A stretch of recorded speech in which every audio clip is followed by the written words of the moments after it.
ভিতরে একজন মহিলাকে স্টেপ করা হয়েছে এবং যে স্টেপকারী তাকেও সাথে সাথে আমাদের এখানে যে নিরাপত্তা প্রহরী যারা ছিল আনসার সদস্য তারা এবং স্থানীয় লোকজন মিলে তাকে সেখানে ধরে ফেলে এবং খবরটা পেয়ে দ্রুত আমি অফিসার ফোর্স পাঠাই এবং আমি নিজে অফিসে এখানে আসি। আসার পরে আমরা পিও ভিজিট করেছি, দেখেছি বারান্দায় যে জায়গাটা স্টেপিং করা হয়েছে সেখানে অনেক ব্লাড পড়েছিল। মূলত তারা আসছিল ট্রিটমেন্ট করার জন্য, দুই বোন মিলে আসছিল, পিছিয়ে পিছিয়ে সেও আসছিল।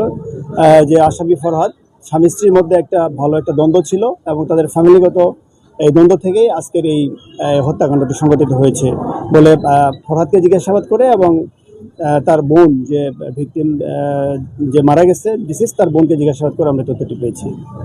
স্বাস্থ্য কমপ্লেক্সে নিরাপত্তা কোনো ঘাটতি আছে না, এটা মনে করি না, কারণ এখানে তো অনেক লোকজন আসে, এখানে আসলে নিরাপত্তা ঘাটতির কোনো কিছু না। যদি নিরাপত্তা ঘাটতি থাকতো তাহলে সে তো পালে চলে যেত, এটা না, এটা আমরা নিরাপত্তা ঘাটতি বলতেছি না।